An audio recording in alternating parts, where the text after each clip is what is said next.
கிருஷ்ணரோட தேரோட்டியின் பேர் உத்தமர். அந்த உத்தமர் கேட்டாராம், கிருஷ்ணா, நீ நினைச்சிருந்தா இந்த பாரத போரை தடுத்திருக்கலாமே, தர்மரை சூதாட்ட விடாம பண்ணிருக்கலாமேன்னு கேட்டாராம்.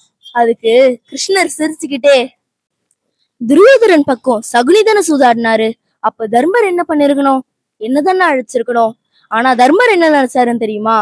அந்த இடத்துக்கே கிருஷ்ணர் வந்துடவே கூடாதுன்னு நினைச்சாரு. நான் அந்த சூதாட்ட குழுவின் வாயிலே நின்றுட்டு இருந்தேன். தன்னை எழுதும் போது, பொருளை எழுதும் போது, பொண்ணை எழுதும் போது, தனது சகோதரர்களை எழுதும் போது ஒரு முறையாவது கிருஷ்ணா என்னை காப்பாத்துன்னு அழைச்சிட மாட்டாரா, நம்ம ஓடி போய் அவனுக்கு உதவி செஞ்சிட மாட்டோமான்னு யோசிச்சுட்டு இருந்தேன். நான் அந்த இடத்துக்கே வந்துடக்கூடாதுன்னு நினைச்சாராம். பாஞ்சாலி கூட முதலில் விவாதம் செய்தால், தனது அறிவால் போராடினாள், தனது உடல் பலத்தினால் போராடினாள். எதுவும் முடியாத போது கிருஷ்ணா என்னை காப்பாற்று என்று கூறினாள். அந்த வாக்கியத்தை முடிப்பதற்குள் நான் உள்ளே ஓடி சென்று அவளை காப்பாத்தினேன். அதற்கு உத்தவர் கேட்டாராம், கிருஷ்ணா, நீ யாரும் அழைக்காமல் சென்று உதவி செய்ய மாட்டாயா, உன்னை கூப்பிடாமல் உதவி செய்ய மாட்டாயா? அதற்கு கிருஷ்ணரின் பதில் என்னவென்று தெரியுமா? யாரும் கேட்காமல் உதவி செய்தால் அவருடைய மதிப்பும் கெட்டுவிடும், அந்த உதவியின் மதிப்பும் கெட்டுவிடும்.